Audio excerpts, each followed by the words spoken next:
뉴스 시작합니다. 저는 동정민입니다. 한덕수 대통령 권한대행이 야당의 요구를 받아들이지 않기로 했습니다. 오늘 국회에서 통과한 헌법재판관 3인을 오늘 바로 임명하라는 게 야당의 요구였는데요. 한 대행은 국회 표결 전 국회를 통과하더라도 여야가 합의하기 전까지는 임명하지 않겠다고 발표했습니다. 야당은 곧바로 한 대행 탄핵안을 발의하면서 대혼란의 상황에 접어들었습니다. 한 대행의 오늘 담화부터 이다혜 기자가 전해드립니다.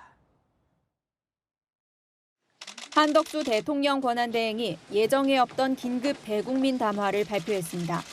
더불어민주당이 주도하는 헌법재판관 후보자 3명에 대한 국회 임명 동의안 표결을 앞두고 선제적으로 입장을 밝힌 겁니다. 여야가 합의하여 안을 제출하실 때까지 저는 헌법재판관 임명을 보류하겠습니다. 여야가 합의하여 안을 제출하시면 즉시 헌법재판관을 임명하겠습니다. 내일 오전을 데드라인으로 정하며 탄핵을 압박하는 민주당에 끌려가지 않겠다는 뜻을 분명히 한 겁니다. 임명 보류 이유로는 대통령 권한대행은 권한 행사를 최소화해야 한다는 헌법 정신을 들었습니다. 대통령의 고유 권한 행사를 자제하고 안정된 국정 운영에만 전념하라는 우리 헌정 질서의 또 다른 기본 원칙마저 훼손될 우려가 있습니다. 역대 헌법재판관의 경우 여야 합의 없이 임명된 사례가 단 한 명도 없다는 점도 거론했습니다.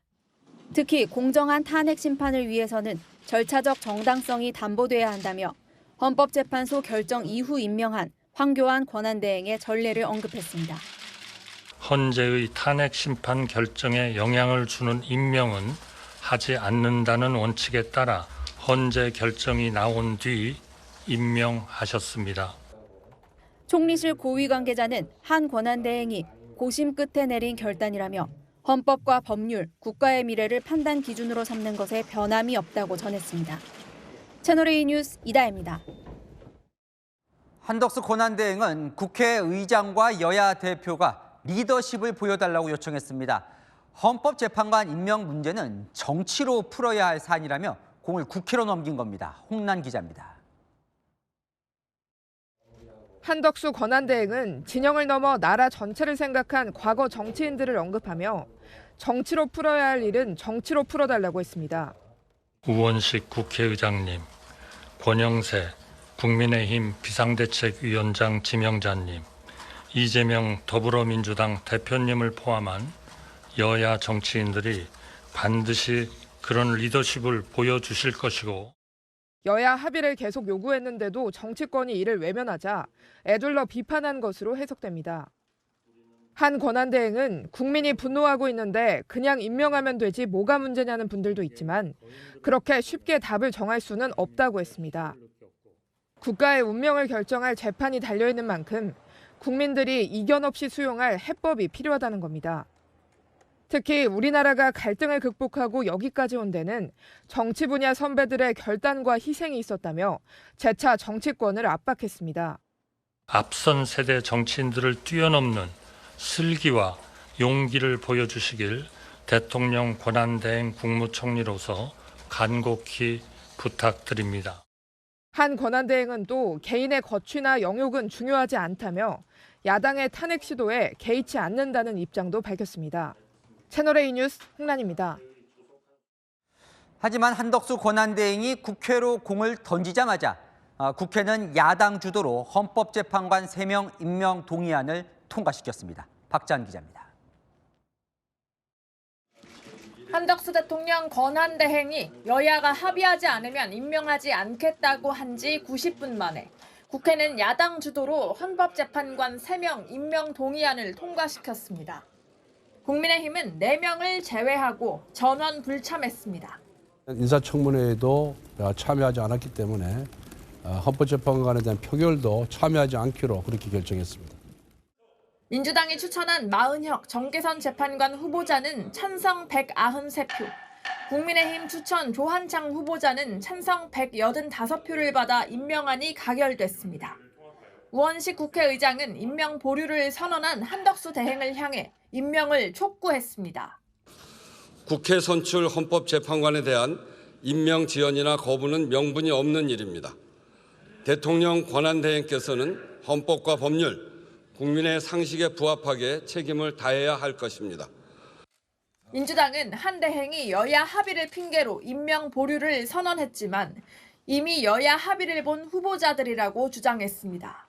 민주당이 단독으로 2명을 추천한 게 아니라 11월 달에 여야가 합의를 해서 이번에는 민주당이 2명, 국민의힘이 1명 추천하기로 협의가 됐던 겁니다.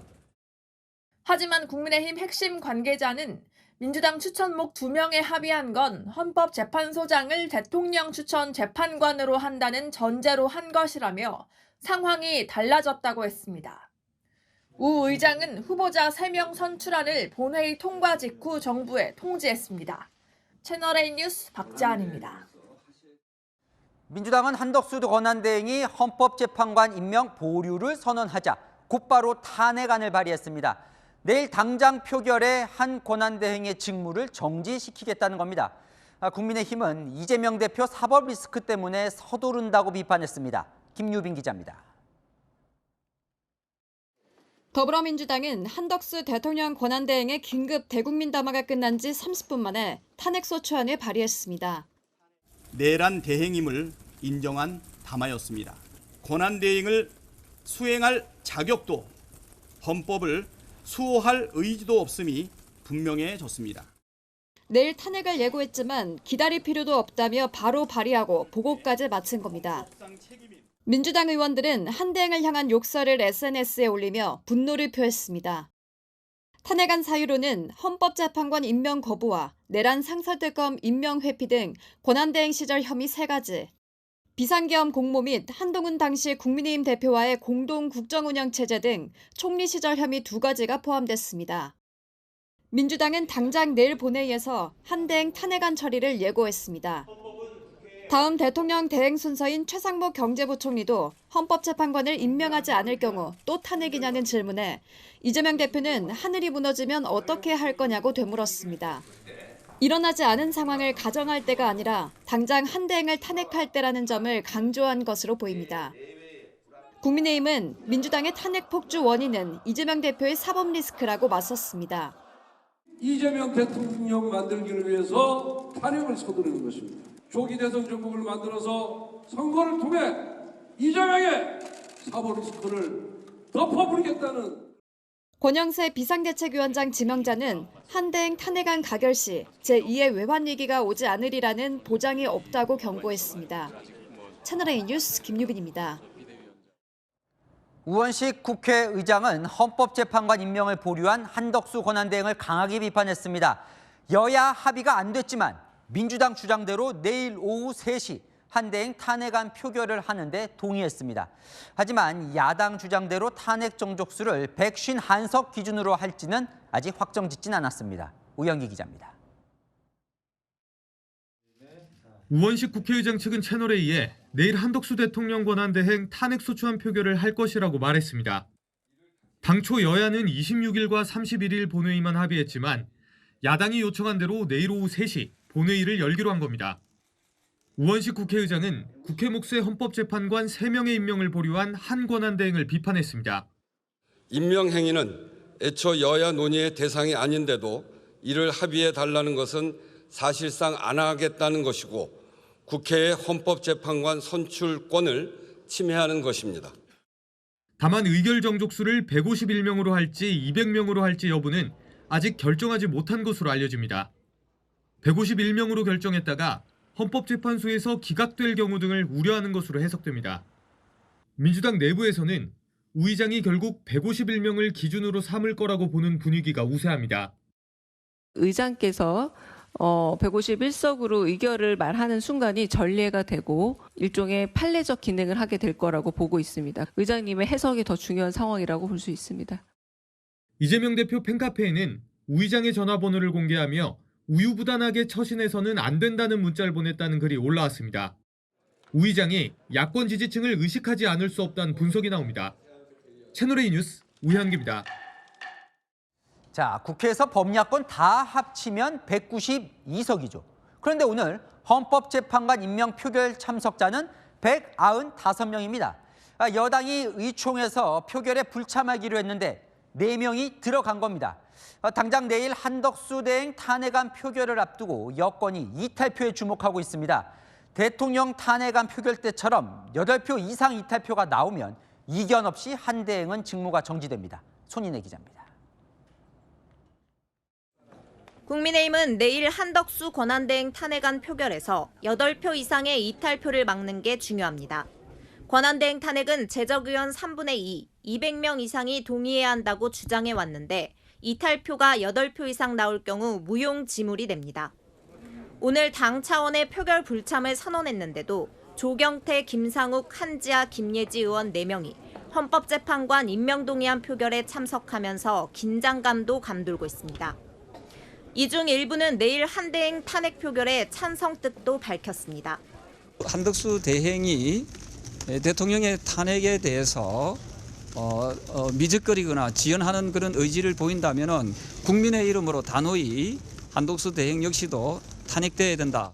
찬반에 대해서는 하루가 더 남았으니까 저도 더 깊이 고민할 생각입니다.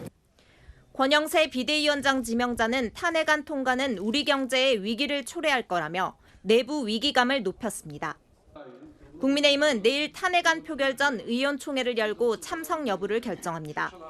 지도부는 이탈 규모가 8명을 넘지 않는다고 자신하고 있지만 당론으로 강제 조치할 경우 의원들의 반발을 더 키울 수 있다는 우려도 나옵니다. 채널A 뉴스 손인혜입니다.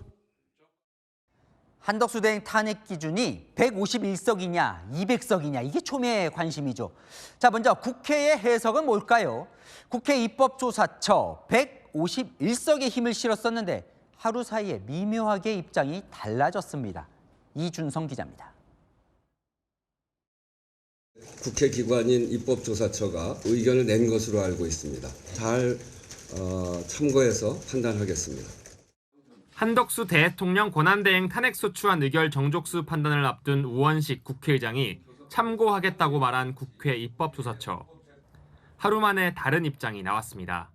사흘 전엔 김한규 더불어민주당 의원실 질의에 국무총리 직무 수행 중 사유로 탄핵된 경우 의결 정족수가 과반이란 데 학계 이론이 없다고 밝혔습니다.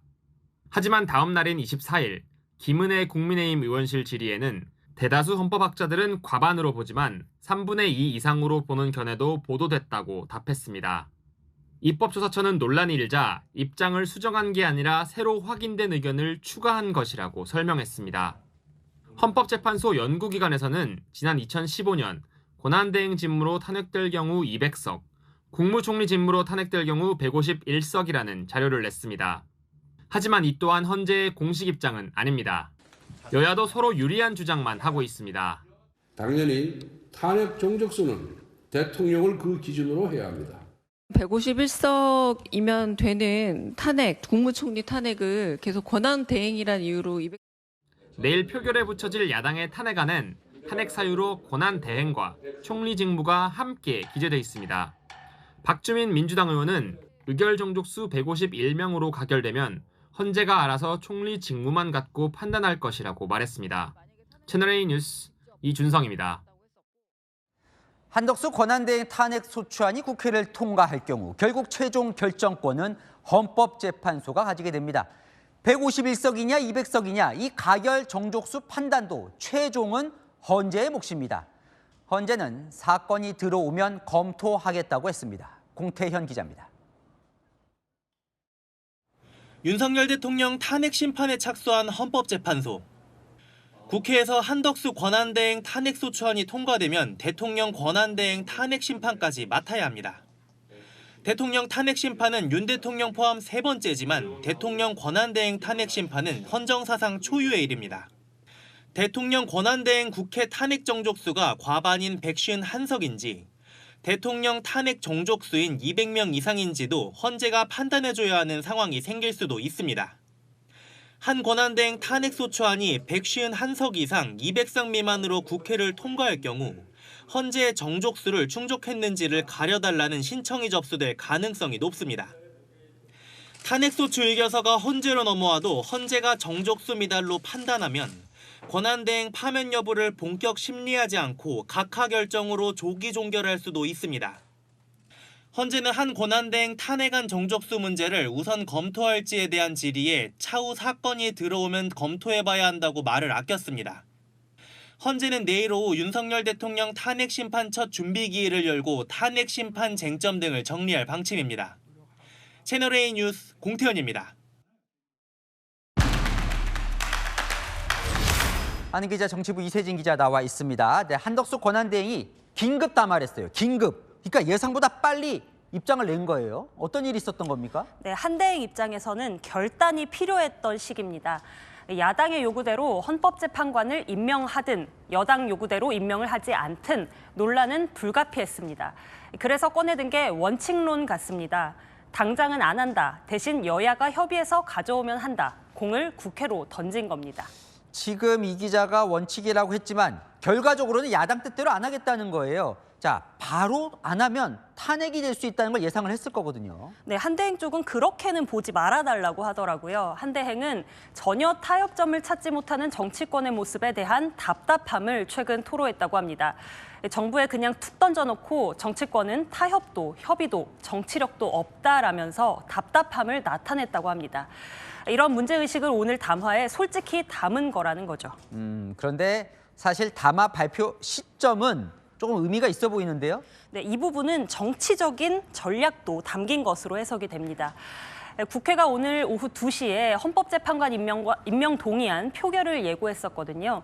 한 권한대행이 표결 후 임명을 안 하면 그때 탄핵소추안을 발의하겠다고 했었는데요. 그런데 본회의가 시작하기 30분 전에 긴급 담화를 한 거죠. 국회에서 표결 결과가 나오기도 전에 넘어와도 임명 안 한다는 발표를 먼저 던진 건데 총리실은 야당의 시간표대로 휘둘리지 않겠다는 강경한 의지를 보여준 시간 선점이었다 이렇게 설명하더라고요. 자, 민주당은 뭐 담화 직후에 바로 움직였어요. 네, 분노가 폭발했습니다. 일말의 기대도 없었다면서요. 한대행 담화 30분 만에 바로 탄핵안 발의하겠다고 시간표를 당겼습니다.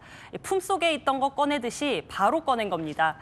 오늘 발의와 보고를 했고 보고 후 72시간까지 기다릴 수도 있는데 내일 바로 표결합니다. 며칠째 지금 관심이 이겁니다. 탄핵 정족수가 얼마냐? 내일 이제 당장 표결이에요. 어떻습니까? 맞습니다. 총리 기준인 151석이냐, 대통령 기준인 200석이냐, 일단 국회의장이 결단할 문제입니다. 국회의장이 오늘도 발표를 못했으니 고민이 깊어 보이는데요. 야당 출신의 의장이다 보니 야당이 주장하는 기준 151석이 맞다고 손을 들어줄 거란 전망에 무게가 실리지만요. 만약 이 판단이 자칫 틀렸다는 헌재 판단이라도 받으면 국회의장이 무리한 탄핵 추진에 동조한 셈이 됩니다. 그렇다고 국민의힘이 주장하는 200석 기준에 손을 들어주기도 어렵죠. 국회 입법조사처도 못 내린 답을 내일 의장이 먼저 내려야 하는 겁니다. 그런데 여당 쪽에서도 지금 긴장감이 감돈다는 소식이 들려요? 맞습니다. 그 부분도 관전 포인트인데요. 여당은 이탈표 8개를 막는 것이 핵심입니다. 151석으로 통과되는 거는 못 막더라도요. 200석 넘게 통과가 돼버리면 권한대행 탄핵 기준을 가지고 했던 논쟁이 무의미해지거든요. 당장 오늘 헌법재판관 임명 동의안 표결 참여한 의원들의 행보도 관심입니다.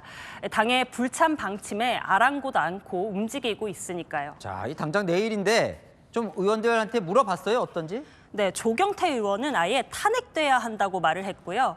김상욱 의원은 고민 중이다. 한지아 의원은 정해진 게 없다라고 하더라고요. 그래서 이 기자 취재를 좀 해보니까 어떻습니까? 진짜로 200표 이상 찬성이 나올 수도 있을 분위기예요? 단정할 수는 없지만요. 내부 취재해보니까 가능성이 높진 않아 보입니다. 대통령 탄핵을 찬성했던 친한계에서도요. 권한대행 탄핵에 부정적인 기류가 상당해서 조직적인 이탈 움직임으로 확산되지는 않는 양상입니다. 하지만 새로운 지도부로 단일 대우 수습에 나선 여당 입장에서 200석이 넘으면 지도부에 령이 안 서는 상황에 직면하게 됩니다. 자, 그럼요. 이거가 궁금한 건데 만약에 우원식 의장이 151석 기준으로 내일 이제 탄핵안을 통과시킨다. 뭐 그건 야당만으로 통과가 되니까. 그러면 그 이후 상황은 어떻게 되는 겁니까? 일단 지난 대통령 탄핵 때의 상황을 떠올려 보시면 비슷합니다. 국회의 탄핵 결정을 담은 의결서가 한 권한대행과 헌법재판소로 전달이 됩니다. 여당은 일단 151석 기준부터 틀렸으니 한 대행 계속 직무를 유지하라고 주장하잖아요. 총리실은 국회 결정을 무시하고 일할 수는 없지만 법적 다툼을 바로 시작하겠다는 분위기입니다. 법적 다툼을 시작한다는 건 어떻게 한다는 거예요? 네, 헌법재판소에요. 국회 결정이 정부의 권한을 침해했다라는 심판을 청구하고요. 그 사이 피해가 크니까 직무 중지 결정도 풀어달라라는 소송을 같이 낸다는 겁니다. 권한대행 측은 야당의 무리한 탄핵 추진을 부각할 수 있는 반전의 모멘텀으로 이 법적 대응 절차를 보는 시각도 있습니다. 특히 가처분 신청의 경우 2, 3일 있으면 결과가 나올 것이라고 보기 때문에 곧바로 권한대행이 직무에 복귀할 수 있다고 보는 분위기입니다. 며칠이 아주 긴박하게 돌아갈 것 같습니다. 한은 기자, 이세진 기자와 살펴봤습니다. 네, 내란 혐의로 구속된 여인형 방첩사령관이 옥중에서 비망록 형태의 메모를 작성한 걸로 파악됐습니다. 계엄 사흘 전 윤석열 대통령이 이미 계엄을 언급했다는 내용이 담긴 걸로 알려졌는데요. 뭐라고 적혀 있는지 김지윤 기자가 단독 취재했습니다.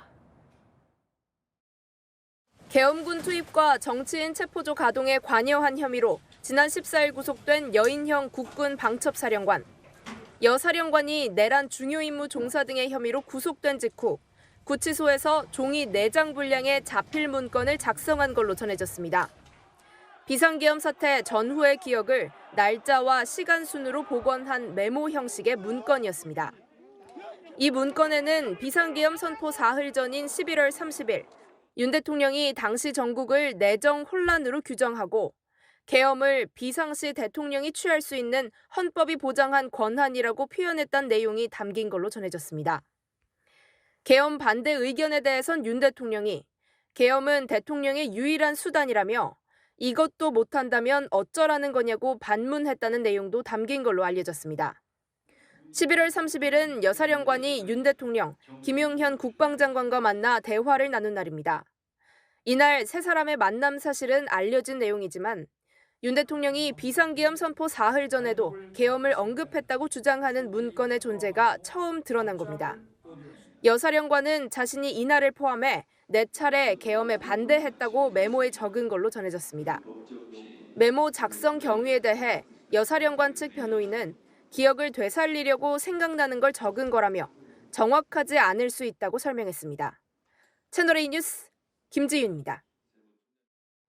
김용현 전 국방장관의 변호인단은 오늘 기자회견을 열고 계엄 포고문에서 통행 금지 조항을 삭제한 사람 윤석열 대통령이라며 엄호에 나섰습니다. 이 소식은 남영주 기자가 보도합니다. 김용현 전 국방장관의 변호인단이 기자회견을 열었습니다. 내란 혐의를 전면 부인하고 비상계엄의 정당성을 역설했습니다. 비상계엄 선포는 국회를 이용한 정치 폐악질에 경종을 울리기 위함이었다며 전면 계엄을 하려 했다면 병력을 사전 투입할 수 있는 새벽에 선포했을 것이라고 했습니다. 대통령의 통치행위인 계엄 선포는 수사 대상이 아니라는 주장도 되풀이했습니다. 대통령의 정당한 권한으로 계엄이 선포됐고 국회의 계엄 해제 요구 의결 시도도 방해하지 않았다는 겁니다. 조금 전 국회의 계엄 해제 요구가 있어 계엄 사무에 투입된 군을 철수시켰습니다. 변호인단은 비상계엄 포고령은 김 전 장관이 직접 작성했고 여기에 포함돼 있던 국민 통행 금지 또는 제한 조항을 대통령이 삭제했다고 밝히기도 했습니다. 계엄은 일반 국민들을 향한 것이 아니라는 게 삭제 이유라는 겁니다. 비상계엄 사전 기획 의혹을 받는 노상원 전 정보사령관은 대통령과 전혀 관련 없는 사람이라며 김 전 장관이 전직 정보사령관으로서 자문을 제공받았지만 법이 정한 범위였다고 주장했습니다. 검찰 조사를 받고 있는 김 전 장관은 구속 직후 변호인을 교체하고 진술을 거부하고 있습니다. 검찰은 이르면 내일 김 전 장관을 내란 중요 임무 종사 등의 혐의로 재판에 넘길 방침입니다. 채널A 뉴스 남영주입니다. 공수처가 윤석열 대통령에게 3번째 소환을 통보했습니다. 야당 의원들은 공수처로 달려가 즉각 체포하라고 압박했습니다. 강보인 기자입니다. 윤석열 대통령이 3차 출석 요구를 받았습니다. 경찰과 고위공직자범죄수사처, 국방부 조사본부가 참여하는 공조수사본부는 오는 29일 오전 10시까지 정부 과천청사에 있는 공수처로 출석해 조사를 받으라고 윤 대통령에게 통보했습니다. 용산 대통령실과 관저 등에는 전자공문과 특급 우편으로 출석 요구서도 보냈습니다. 3차 출석 요구는 윤 대통령을 향한 사실상의 최후 통첩입니다. 윤 대통령은 공수처로 나와 내란죄 피의자 조사를 받으라는 지난 2차례 출석 요구에 모두 불응했습니다. 내일 출석하시기는 어렵지 않나 그렇게 보고 있습니다. 이게 내란이냐 아니냐를 수사관에게 설명할 그런 사안이 아니라는 것입니다. 윤 대통령 측이 3차 출석 요구에도 불응할 거라는 전망이 나옵니다. 야당 의원들은 오늘 공수처로 찾아가 윤 대통령 체포를 요구했습니다. 공수처는 내란 수괴 윤석열을 즉각 체포하라.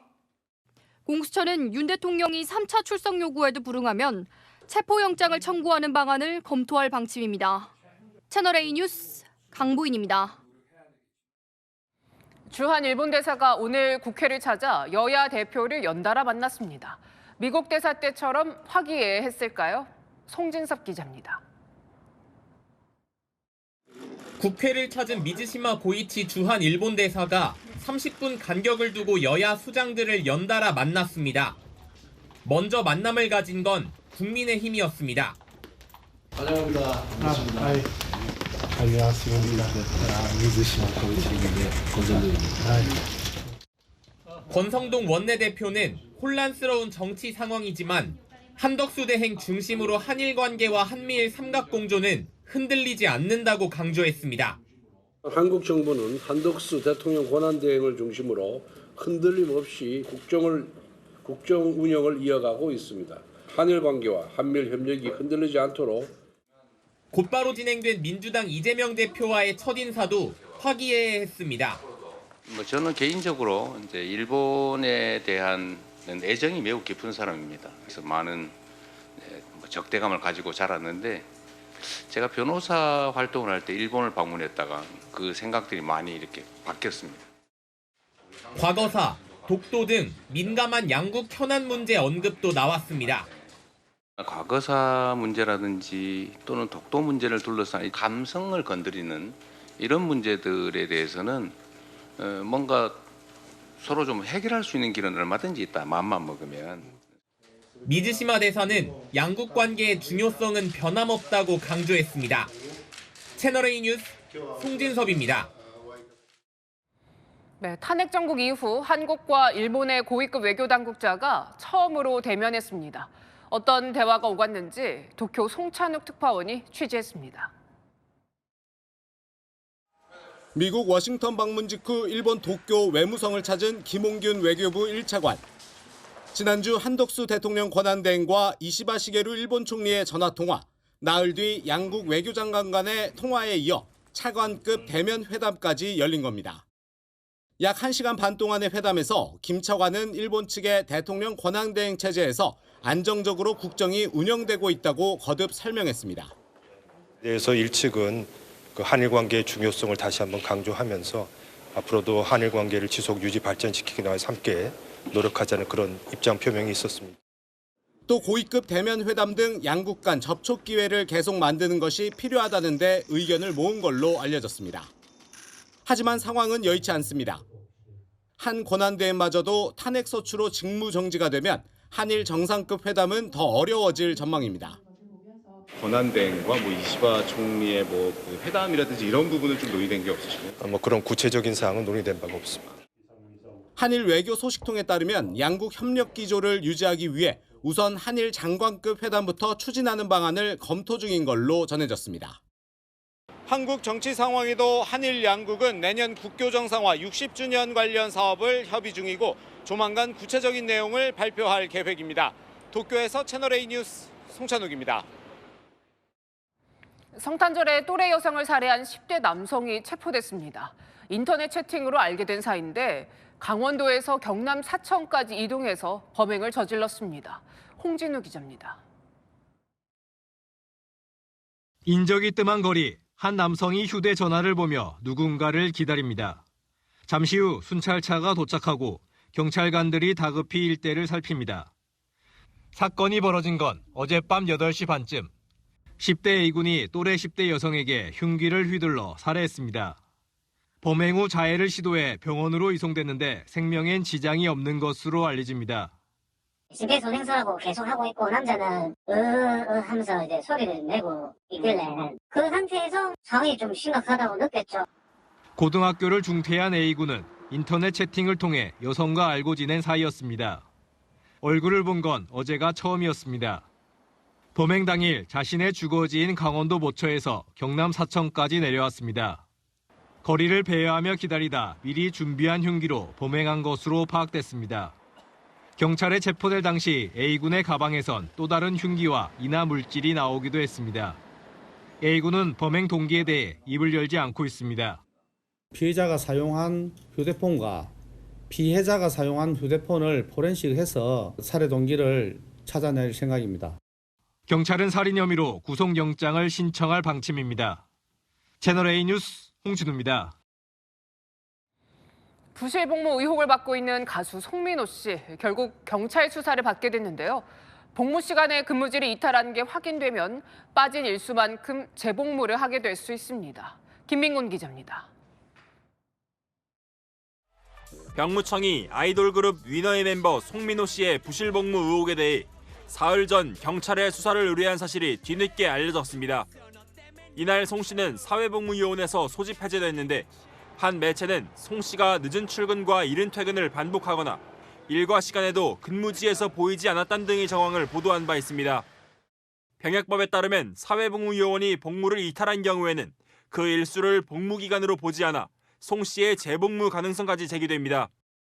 수사 결과 혐의가 인정되는 경우에는 소집 해제 처분 취소 후 복무하지 않은 기간에 대해 재복무 조치를 할 예정입니다. 다만 재복무 조건이 복무 이탈에 따른 형선고인 만큼 경찰 수사와 송치, 기소, 법원의 선고 확정까지 거쳐야 하는 절차가 많습니다. 수사를 의뢰받은 서울 마포경찰서는 송 씨를 병역법 위반 혐의로 입건해 기초 사실관계 확인에 나섰다고 밝혔습니다. 경찰은 송 씨가 일했던 기관의 CCTV 영상과 출퇴근 기록 등을 토대로 실제 근무 여부를 확인할 전망입니다. 앞서 송 씨의 소속사는 부실복무 관련 의혹을 전면 부인한 바 있습니다. 채널A 뉴스 김민곤입니다. 러시아 매체가 공개한 북한군 병사의 모습입니다. 병상에 있는데 웃는 모습인데요. 김용선 기자입니다. 병상에 앉아있는 동양인 남성. 밝은 표정으로 웃으며 주먹을 내밉니다.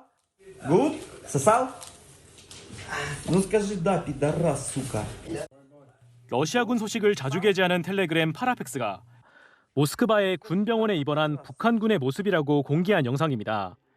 이날 파라팩스는 총 8개의 영상을 새로 공개했는데 북한군으로 추정되는 앳된 남성들이 비교적 깨끗한 병실에서 편안하게 TV를 보거나 웃는 얼굴로 휠체어를 타고 스마트폰을 사용하는 모습들이 담겼습니다. 이 매체는 북한군들은 TV를 보고 많이 먹는다는 러시아 군인의 말을 전하기도 했습니다. 북한군이 드론에 의해 사살되거나 떼죽음을 당한 시신 모습 등 앞서 우크라이나 측이 공개한 북한군의 모습과는 대조적입니다. 이런 가운데 우크라이나 군도 현지 시각 오늘 사망한 북한군의 품에서 발견되었다는 메모를 추가로 공개했습니다. 우크라이나 드론을 상대하는 법이라며 적힌 글과 그림인데 3인 1조로 한 명이 앞에서 미끼 역할을 하는 동안 나머지 2명이 드론을 제거하도록 하는 등 상세한 지침이 적혀 있습니다.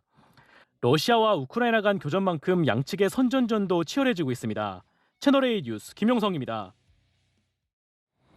파나마 운하를 돌려받겠다는 트럼프 당선인을 향해 파나마 국민들이 분노를 쏟아냈습니다. 트럼프는 어떻게 반응했을까요? 박수일 기자입니다. 파나마 주재 미국 대사관 앞 수십 명의 시위대가 몰려 도널드 트럼프 미국 대통령 당선인 규탄 시위를 벌였습니다. 시위대 참가자 일부는 화가 풀리지 않는 듯 미국 성조기와 트럼프 사진에 불을 붙여 태우기까지 합니다. 미국이 1999년 파나마 정부의 소유권을 넘긴 파나마 운하에 대해 최근 트럼프가 비싼 통행료를 이유로 반환을 요구했기 때문입니다. 파나마 대통령도 미국 대표 뉴스 채널인 CNN과 인터뷰를 하며 트럼프를 규탄했습니다. Una manifestación de ignorancia crasa de la 100% panameño y seguirá siendo panameño. Así que todas esas especulaciones y toda esa gama de 파나마 측의 강한 반발에도 트럼프는 자신의 최측근 인사를 주 파나마 미국 대사로 임명하며 반환 요구를 굽히지 않았습니다. 트럼프는 SNS를 통해 지명자 카벤 마리노 카브레라를 미 우선주의 원칙의 맹렬한 전사라고 소개하며 파나마를 미국에게 바가지를 씌우고 있다고 맹비난했습니다. 일각에서는 중남미 지역의 영향력을 넓혀가는 중국을 견제하려는 것이라는 해석도 나옵니다. 트럼프는 현지 시각 어제 파나마 운하를 불법으로 운영하는 중국의 훌륭한 군인들에게 크리스마스를 축하한다며 조롱하는 듯한 반응을 보이기도 했습니다. 채널A 뉴스 박수희입니다. 어제 추락한 아제르바이잔 여객기의 내부 영상이 공개됐습니다. 기체는 두동강 났지만 승객 절반 가까이 기적적으로 살아남았는데요. 문예빈 기자입니다. 기내에 산소 마스크가 내려와 있고 내부 벽면도 뜯겨져 있습니다. 창밖으로 보이는 비행기 날개 부품도 부서진 상태입니다. 현지 시각 어제 추락한 아제르바이잔 여객기의 추락 직전 내부 모습입니다. 이 영상이 촬영된 후 얼마 지나지 않아 여객기는 카자흐스탄 들판에 추락해 두동강이 났습니다. 병원으로 이송된 생존자들은 가까스로 살았다는 기쁨도 잠시 일행의 안부를 물으며 근심이 가득합니다.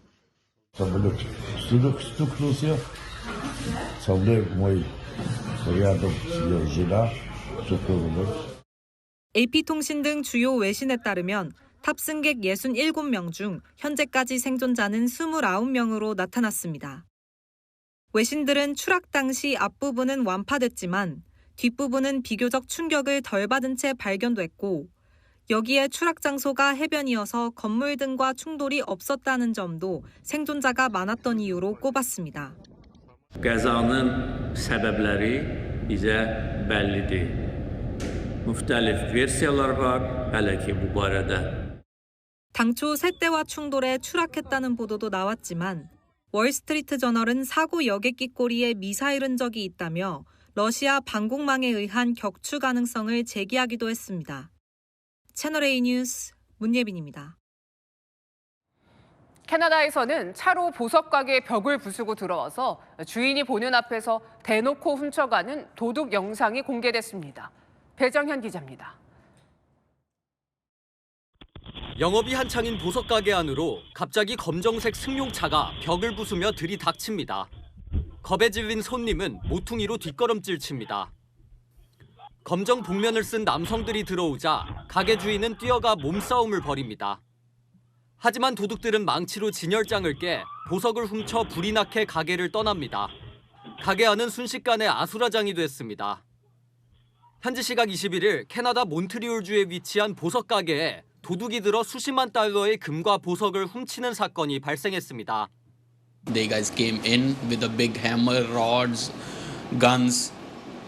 It's hard for me to only I'm the one who is here. 최근 이 지역에서는 이와 같은 보석 도난이 기승을 부리고 있습니다. 현지 경찰은 강도에 맞선 가게 주인의 행동에 위험하다며 경고했습니다. But we do not recommend to act like this just for the safety of the person. 현지 경찰은 도망간 용의자들을 추적 중입니다. 몬트리올에서는 지난 17일에도 한 보석상에서 8,000달러 상당의 도난 사건이 벌어진 바 있습니다. 채널A 뉴스 배정현입니다. 48년 만에 다시 서울올림픽 볼 수 있을까요? 서울시가 2036년 하계올림픽 유치에 뛰어들었습니다. 강태현 기자입니다. 1988년 서울올림픽. 한강의 기적이라 불리며 전 세계의 한국을 알렸습니다. 서울시가 2036년 하계올림픽 유치에 뛰어들었습니다. 48년 만에 두 번째 서울올림픽을 열겠다는 겁니다. 지난달 12일 대한체육회에 올림픽 개최 계획서를 냈고 오늘부터 이틀간 체육회 평가단의 현장 실사가 시작됐습니다. 지난 1988년 서울올림픽 개회식과 폐회식이 열린 잠실올림픽 주경기장입니다. 지금 리모델링 공사가 진행 중인데 이곳에서 다시 올림픽을 연다는 계획입니다. 실사단은 오늘 잠실 주경기장과 미디어 센터로 쓰일 가능성이 있는 코엑스를 둘러봤습니다. 내일은 장충체육관, 여의도공원, 월드컵 경기장을 살펴볼 예정입니다. 기존 시설을 최대한 활용하고 부족한 시설은 경기와 인천, 부산에 있는 경기장을 적극 활용한다는 계획입니다. 올림픽을 직관을 평창 이후로 해본 적이 없는데 여름에 하는 하계올림픽도 볼 수 있다고 하니까 좋은 것 같아요. 올림픽 개최에 드는 비용은 약 5조 800억 원으로 추산됐습니다. 최근 20년간 가장 돈이 많이 들었던 리우올림픽의 3분의 1, 올해 열린 파리올림픽의 절반 수준으로 경제성도 확보했다는 판단입니다. 올림픽 개최지는 각 도시의 유치 신청서가 국제올림픽위원회에 올라가면 심사를 거쳐 후보 도시를 거르고 2026년 IOC 총회 투표를 통해 최종 선정됩니다. 서울시는 현장 실사를 시작으로 종합평가 등 유치 절차를 본격 준비할 계획입니다. 채널A 뉴스 강태현입니다. 요즘 연말을 맞아 이 근처 청계천엔 밤마다 시민들이 가득합니다. 올해로 복원 20년을 맞은 청계천의 밤이 더 화려해집니다. 김민환 기자입니다. 연말을 맞아 청계천을 찾는 시민과 관광객들의 발길이 이어집니다. 물길을 따라 걷고 다양한 볼거리도 즐깁니다. 청계천은 2005년 복원 이후 하루 평균 5만 명이 찾는 서울의 명소가 됐습니다. 외국인들도 상당히 많이 오고 또 이 청계천이 서울시에 또 굉장히 유명한 그런 것이다 보니까 산책하기가 정말 좋은 것 같아요. 마음이 이렇게 개운하고 운동하기가 참 즐거워요. 서울시가 복원 20주년을 맞아 야간 경관을 개선하기로 했습니다. 종로 6가 오간수교부터 종로 5가 나래교까지 약 500m 구간이 대상입니다. 오간수교에는 성곽을 연상시키는 조명과 빛으로 만든 봉화를 이용해 한양도성의 역사적 상징성을 부각합니다. 다리 밑 공간에는 미디어 아트를 활용해 체험 공간을 만들 예정입니다. 버들다리 구간에는 캐노피 구조를 강조하는 초록빛 조명을 넣고 보행로에도 은은한 조명을 추가해 쾌적한 보행 공간으로 바꿉니다. 서울시는 내년 4월 공사에 돌입해 9월부터 시민들에게 새로운 야경을 선보일 예정입니다. 채널A 뉴스 김민환입니다. 내일 서울 출근길 체감온도가 영하 10도 밑으로 떨어진다고 합니다. 얼마나 추운지 취재기자 연결해 보겠습니다. 김호영 기자, 강추위인데 스케이트 즐기는 시민들은 많군요. 네, 서울광장 스케이트장에 나와 있습니다. 영하권의 날씨에도 시민들은 오히려 추위를 즐기고 있는 모습인데요. 오늘 오후 시작된 강추위는 이번 주말까지 이어질 전망입니다. 영상권에 머물며 비교적 따뜻했던 어제와 달리 오늘 오후 추위가 다시 시작됐습니다. 북쪽에서 찬 공기가 내려오며 기온이 다시 떨어진 겁니다. 어제보다 오늘 날씨가 좀 더 추워진 것 같아요. 기침이 많이 나와서 좀 따뜻한 생강차가 많이 생각나는 계절이고요. 내일 아침 서울의 최저 기온은 영하 7도까지 떨어지는데 체감 온도는 영하 11도까지 내려갈 전망입니다. 이번 강추위는 주말까지 이어지는데 일요일부터 차츰 기온이 다시 오르겠습니다. 내일 밤부터는 눈 소식도 있습니다. 서해상에서 발달한 눈구름이 유입되며 충청과 전라권을 중심으로 많게는 20cm 이상의 폭설이 예상됩니다. 서쪽 지역을 중심으로 많은 눈을 예상하고 있고 특히 전북에는 최대 20cm 이상의 많은 눈이 쌓이는 곳도 있겠습니다. 또 녹은 눈이 다시 얼면서 빙판길이 생길 수 있어 주의가 필요합니다. 지금까지 서울광장 스케이트장에서 전해드렸습니다. 신세계 그룹이 중국 최대 이커머스 기업 알리바바와 손을 잡았습니다. 지마켓과 알리익스프레스가 한 회사로 합쳐집니다. 이해주 기자입니다. 신세계그룹이 중국의 알리바바와 손을 맞잡았습니다. 신세계가 갖고 있는 이커머스 지마켓과 알리바바의 알리익스프레스 코리아가 합작 법인을 설립해 공동 운영하게 됩니다. 두 기업의 출자 비율은 5대5. 신세계그룹은 지마켓 지분을 현물 출자합니다. 합작법인 그랜드 오프스홀딩은 내년 3월 출범할 예정입니다. 이에 앞서 기업 가치 평가를 통해 G마켓 지분을 얼마나 출자할지 정확한 투자 규모를 정한다는 방침입니다. 신세계그룹은 이번 전략적 동맹을 통해 이커머스 경쟁력을 높이겠다는 목표입니다. 대한민국은 저력 있는 나라니까 믿고 기다려달라. 저희는 빨리 정상으로 찾아올 거다. 공동 경영 체제지만 두 플랫폼 운영은 지금처럼 독립적으로 운영됩니다. 한중 두 플랫폼의 협력으로 G마켓 판매자들은 글로벌 진출이 쉬워지게 됩니다. 또 알리바바 측의 IT 기술을 접목시켜 쇼핑 편의성에 도움될 거란 전망입니다. 쿠팡하고 저기 네이버 두 개만 있는 것보다는 시장에 또 소비자가 선택할 대안이 하나 더 생긴다. 결국은 이커머스가 성장할 수 있는 기회다. 본격적인 플랫폼 운영은 내년 상반기 중으로 예상됩니다. 채널A 뉴스 이혜주입니다. 이제는 자동차도 한정판 시대입니다. 이달에 나온 겨울 한정판 SUV 출시 2분 만에 완판됐습니다. 유찬 기자입니다. 볼보 코리아가 이달 초 선보인 겨울 한정판 SUV 차량입니다. 온라인 출시 2분 만에 준비한 60대가 모두 팔렸습니다. 7천만 원대 차에 승차감을 높여주는 고급 기능인 에어 서스펜션이 탑재돼 인기가 높았습니다. 이 옵션은 주로 1억 원 넘는 차량에만 적용돼 왔습니다. 지프가 내놓은 스노우 에디션도 관심을 끌고 있습니다. 범퍼까지 모두 눈을 닮은 하얀색인데 제동력에 도움을 주는 브레이크 캘리퍼와 견인용 고리만 빨간색으로 포인트를 준 디자인이 특징입니다.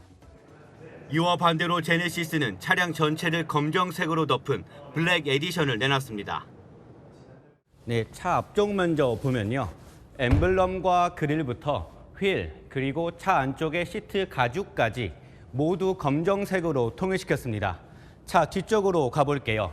특징 중 하나가 모델명이 적혀있던 자리는 오히려 비워두면서 블랙 에디션 모델임을 더 돋보이게끔 만들었다는 점입니다.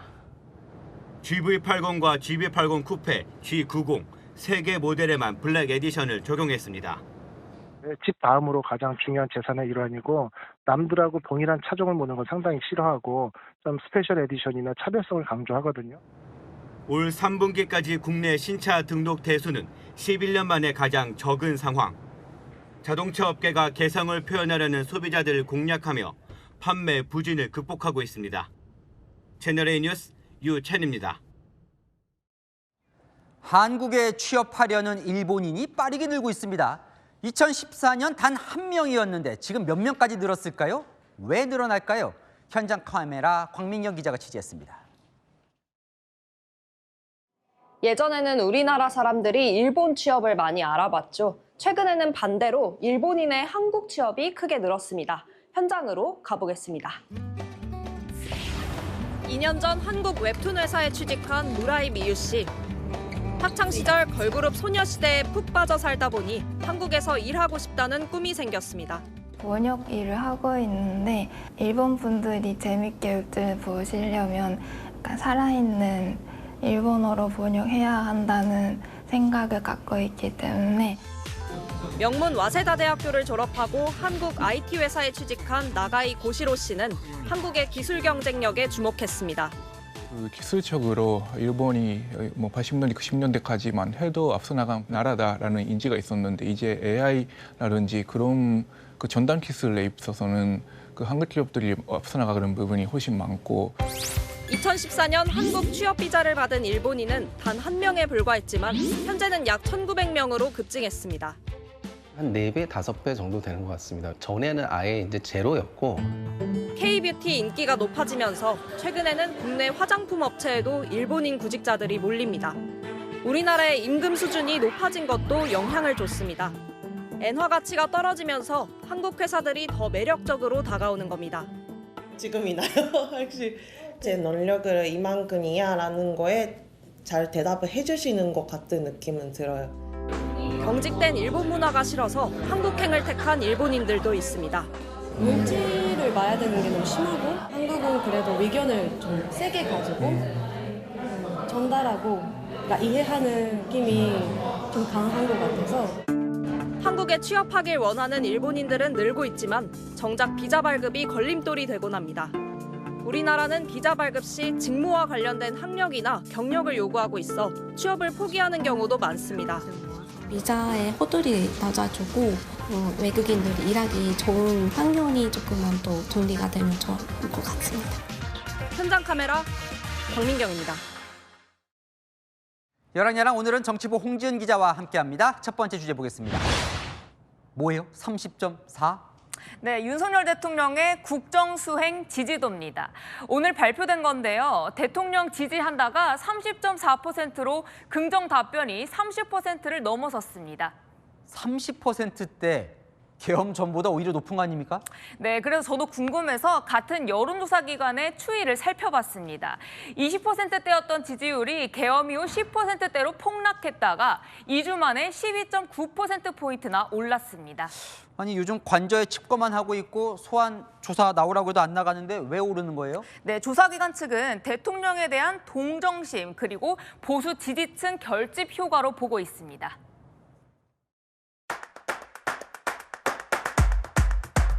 저는 마지막 순간까지 국민 여러분과 함께 싸우겠습니다.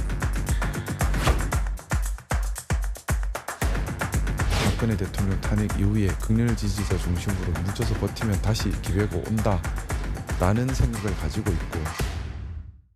근데 뭐 한국갤럽이나 리얼미터 같은 기관은 탄핵 이후에 대통령 지지율은 발표를 안 하던데요. 네, 그 이유를 들어보니까요. 대통령 직무가 정지된 상태라 국정 지지도를 조사하는 게 맞지 않다고 하더라고요. 과거 박근혜 전 대통령 탄핵안 가결 이후에도 조사는 안 했다고 하고요.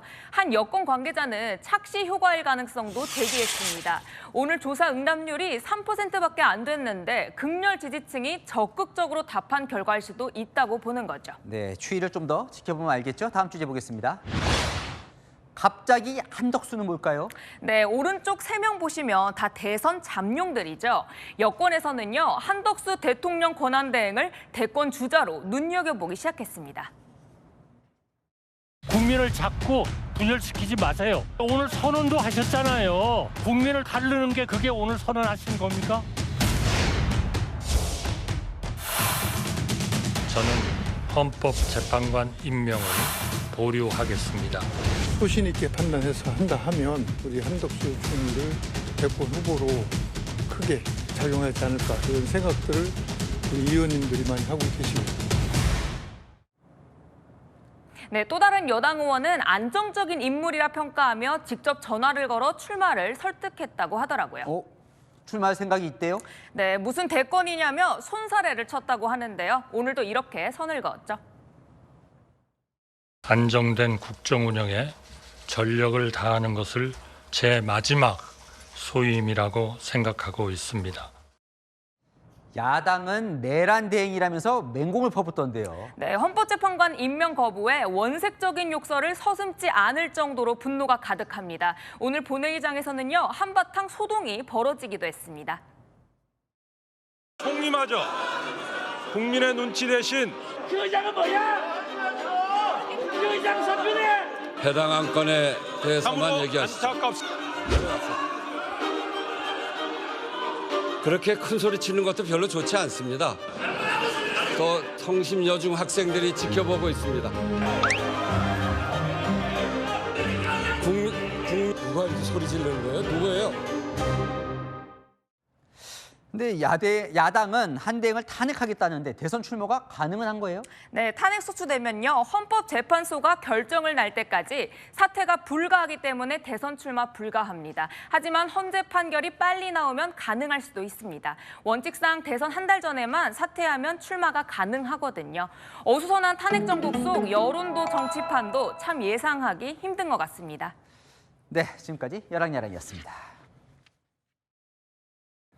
네, 당나귀 무리가 도로에서 역주행합니다. 순찰 중이던 경찰이 발견했는데 집으로 무사히 돌아갔을까요? 강경모 기자입니다. 어둠이 내린 한적한 도로. 순찰을 돌던 경찰차 앞으로 당나귀 무리가 나타납니다. 당황한 경찰은 차를 서서히 세웁니다. 처음에 봤을 때는 저는 고라니 떼로 봤고 얼마나 당황을 했는지 얘네랑 눈싸움하고 있는 줄 알았어요.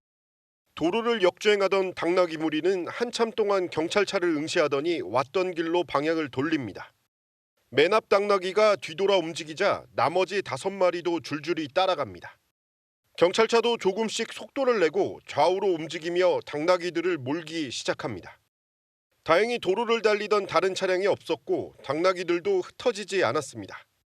2km 가까운 거리를 10여 분 동안 이렇게 당나귀를 몰아 당나귀 체험 농장까지 무사히 도착했습니다. 당나귀들은 농장 울타리 문을 열고 탈출한 것으로 파악됐습니다. 사고가 나면 어떡할까 하는 마음에 가슴이 철렁했습니다. 인솔해서 데려와 주셔가지고 그 경찰분들한테 너무 감사드렸고요. 농장 측은 잠금 장치를 바꾸는 등 안전 조치를 강화하기로 했습니다. 채널A 뉴스 강경모입니다. 오후부터 부쩍 추웠습니다. 찬 공기가 내려오고 있기 때문인데요. 다시 지난 한파만큼 춥겠고 서해안을 중심으로 폭설이 예상됩니다. 먼저 눈은 내일 새벽 전북 서해안을 시작으로 저녁에 내륙으로 확대되겠고요. 모레 새벽 전남과 제주에 내리다가 아침에 그치겠습니다. 시간당 3cm로 강하게 퍼붓는 게 특징이고요. 양도 많겠습니다. 많게는 20cm 이상 내리겠습니다. 특히 해안가에는 습기를 가득 머금은 무거운 눈으로 각종 시설물이 붕괴될 우려도 있습니다. 한편 경기 북동부와 강원 등에 다시 한파특보가 내려졌는데요. 내일 체감추위가 대관령은 영하 24도, 서울도 영하 11도로 무척 춥겠습니다.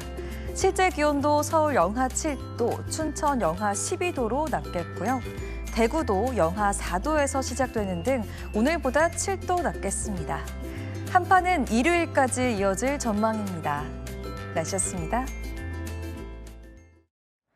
대통령 권한대행은 헌법재판관을 임명할 수 있는가? 권한대행 탄핵엔 몇 석이 필요한가? 헌법을 만든 사람도 예상하지 못한 혼란이 길어지면서 국민들 머리가 아픕니다. 마침 벼치겠습니다. 미증유의 정치 뉴스에 마칩니다. 감사합니다.